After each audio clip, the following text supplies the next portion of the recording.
സീതിയാജി മരണപ്പെട്ടപ്പോൾ സാധാരണ സെക്രട്ടേറിയറ്റിലെ ദർബാർ ഹാളിൽ ക്യാബിനറ്റ് മന്ത്രിമാരോ മുഖ്യമന്ത്രിയോ അല്ലെങ്കിൽ മുൻ മുഖ്യമന്ത്രിമാരോ മരിച്ചാൽ മാത്രമേ അവരുടെ മൃതശരീരം അവിടെ കടത്താറുള്ളൂ.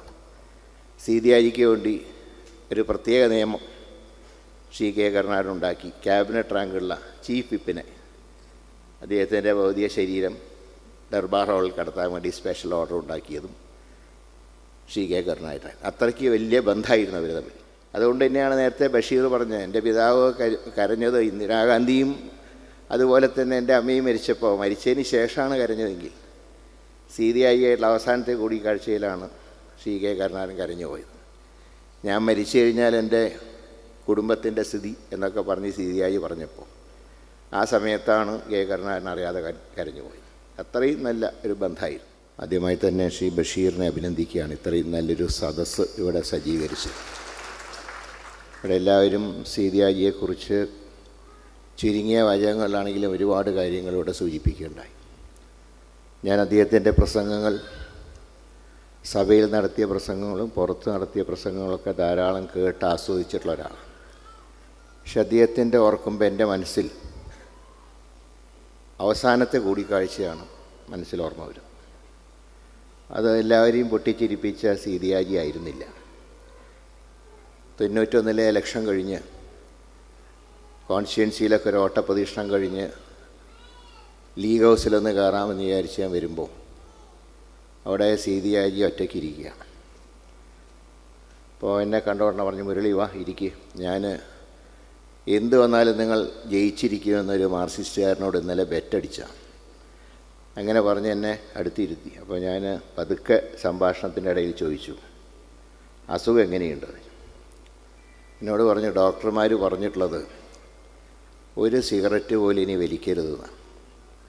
പക്ഷേ മെയ് 21 രാജീവ് ഗാന്ധി മരണപ്പെട്ടു എന്ന് അറിഞ്ഞപ്പോൾ നേരം പുലരുന്നത് വരെ കയ്യിൽ കിട്ടിയ മുഴുവൻ സിഗരറ്റ് ഞാൻ വലിച്ചു തീർത്തു.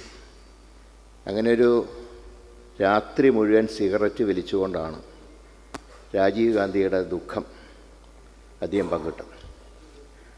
അതിനുശേഷം തെരഞ്ഞെടുപ്പ് കഴിഞ്ഞു, അദ്ദേഹം ജയിച്ച് MLA ആയി. ബഷീർ നേരത്തെ സൂചിപ്പിച്ച പോലെ ഇന്ന് ഇന്ത്യൻ യൂണിയൻ മുസ്ലിം ലീഗ് ഒരു പുതിയ ടീമിനെ കുഞ്ഞാലിക്കുട്ടി സാഹിബിൻ്റെ നേതൃത്വത്തിൽ അന്ന് ക്യാബിനറ്റിലേക്ക് 4 മന്ത്രിമാർ, ET ഉൾപ്പെടെ, അന്നവരൊക്കെ ചെറുപ്പക്കാരാണ്. ഇപ്പോഴും ചെറുപ്പത്തിന് കുഴപ്പമൊന്നുമില്ല. അപ്പോൾ ആ പുതിയ ടീം വന്നപ്പോൾ സ്വാഭാവികമായിട്ടും സീനിയറായിട്ടുള്ള സീതിയാജിയെപ്പോലുള്ളവരെ അന്ന് മാറ്റി നിർത്തേണ്ടി വന്നു. അതൊരു പ്രത്യേക രാഷ്ട്രീയ പുതിയ ടീം വരട്ടെ എന്നുള്ള അന്ന് ആദ്യം അത് മുസ്ലിം ലീഗാണ് അത് പുതിയ ടീം എന്നുള്ള ചെറുപ്പക്കാരുടെ ടീം ആദ്യം കൊണ്ടുവരുന്നത്. അപ്പോൾ അങ്ങനെ വന്നപ്പോൾ സത്യപ്രതിജ്ഞ കഴിഞ്ഞു. അന്ന് പിന്നെ ഷിഹാബ് തങ്ങളെ മാറ്റി നിർത്തി. അന്ന് മുഖ്യമന്ത്രിയായിരുന്ന എൻ്റെ പിതാവ് പറഞ്ഞു, സീതിയാജിയുടെ അസുഖം എന്താണെന്ന് എനിക്കറിയാം, അതുകൊണ്ട് തന്നെ അദ്ദേഹത്തിന് ഞാനൊരു സ്ഥാനം കൊടുക്കുക, ക്യാബിനറ്റ് റാങ്കുള്ള ചീഫ് വിപ്പിൻ്റെ സ്ഥാനം അദ്ദേഹത്തിന് നൽകുക. എന്നിട്ട് തങ്ങളോട് പറഞ്ഞു, ഇനി ലീഗിന് പ്രാതിനിധ്യം കൂടിപ്പോയെന്ന് ആരെങ്കിലും തങ്ങളോട് പറഞ്ഞാൽ അത് കരുണാകരൻ കൊടുത്താന്ന് പറഞ്ഞോളൂ എന്ന് പറഞ്ഞുകൊണ്ട് അങ്ങനെയാണ് സീതിയാജിനെ ചീഫ് വിപ്പാക്കുന്നത്. അത് പലപ്പോഴും ശ്രീ കെ കരുണാകരൻ അങ്ങനത്തെ ചില സ്വാതന്ത്ര്യം മുസ്ലിം ലീഗിനോട് കാണിക്കാറുണ്ട്. അത് അനുകൂലമാണെന്നുള്ളതുകൊണ്ട് ലീഗുകാർ സമ്മതിക്കാറുമുണ്ട്. അതായത് 77 CH കേരള രാഷ്ട്രീയത്തിലേക്ക് തിരിച്ചു വന്നപ്പോൾ അദ്ദേഹത്തിനെയും നഹാസ് സാഹിബിനെയാണെന്ന് മന്ത്രിമാരാക്കിയത്. അപ്പോൾ ചാക്കേരിയായിരുന്നു അതുവരെ വിദ്യാഭ്യാസ മന്ത്രി. അപ്പോൾ അന്ന് 2 അംഗ മന്ത്രിസഭയാണ് ആദ്യം സത്യപ്രതിജ്ഞ, മുഖ്യമന്ത്രിയും CH. സത്യപ്രതിജ്ഞ കഴിഞ്ഞപ്പോൾ CHനോട് കെ കരുണാകരൻ പറഞ്ഞു, നമ്മുടെ കൂടെ നിർണായക ഘട്ടത്തിലൊക്കെ ഉറച്ചു നിന്ന ആളല്ലേ ചാക്കേരി. അപ്പോൾ CH പറഞ്ഞു, ഞങ്ങൾക്ക് 2 തരുള്ളൂ നിങ്ങൾ, അതുകൊണ്ട് ഞങ്ങൾക്ക് കൂടുതൽ കിട്ടാനൊക്കെ യോഗ്യതയുണ്ടെങ്കിലും ഞങ്ങൾ കൂടുതൽ ഇപ്പോൾ ചോദിക്കുന്നില്ല. കാരണം അന്ന് CPIയും എല്ലാവരും ഉൾപ്പെട്ട ഒരു വലിയൊരു മുന്നണിയാണല്ലോ. അപ്പോൾ അദ്ദേഹം പറഞ്ഞു, എന്നാൽ ഞാൻ ചാക്കേരിനെ സ്പീക്കറാക്കാൻ പോവാണ്, അത് ഞാൻ കൊടുക്കുന്നതാണെന്ന് പറഞ്ഞാൽ മതി. അപ്പോൾ അതുകൊണ്ട് അങ്ങനെ ലീഗിനോടുള്ള സ്വാതന്ത്ര്യം അദ്ദേഹം കാണിക്കാറുണ്ട്. ഏതായാലും സീതിയാജിയെ ചീഫ് വിപ്പാക്കി. അദ്ദേഹം മുൻകൈ എടുത്തിട്ടാണ്, സീതിയാജി ആവശ്യപ്പെട്ടിട്ടാണ് ഇപ്പോഴത്തെ സീതിയാജി പാലം ഇടവണ്ണ കൊടുക്കുന്നത്. ആ പാലത്തിൻ്റെ തറക്കല്ലിടാൻ വന്ന ദിവസം സീതിയാജിയുടെ പ്രസംഗം നേരത്തെ അഭിവന്ദനായ തങ്ങൾ പറഞ്ഞത് കുറേ കൂടെ വിശാലമായിട്ടാണ് അദ്ദേഹം പറഞ്ഞത്. സീതിയാജി സുഗതകുമാരി ഒരു കവിയൊന്നുമല്ല, കവിത്രിയൊന്നുമല്ല. കാരണം അവർ പറയുന്നത് മരം വെട്ടിയാൽ മഴ പെയ്യില്ല എന്നാണ്. അങ്ങനെയാണെങ്കിൽ ആ കടലിൽ എങ്ങനെയാണ് മഴ പെയ്യുന്നത്? അതായിരുന്നു അന്നത്തെ പ്രസംഗം. പേര് പറഞ്ഞുകൊണ്ട് അത് ടീച്ചർ സുഗതകുമാരി ടീച്ചറെ പറ്റി സഭയ്ക്കകത്തും പറഞ്ഞിട്ട് പുറത്തും പറഞ്ഞു. അവസാനത്തെ പ്രസംഗത്തിൽ അത് തന്നെയാണ് പറഞ്ഞു.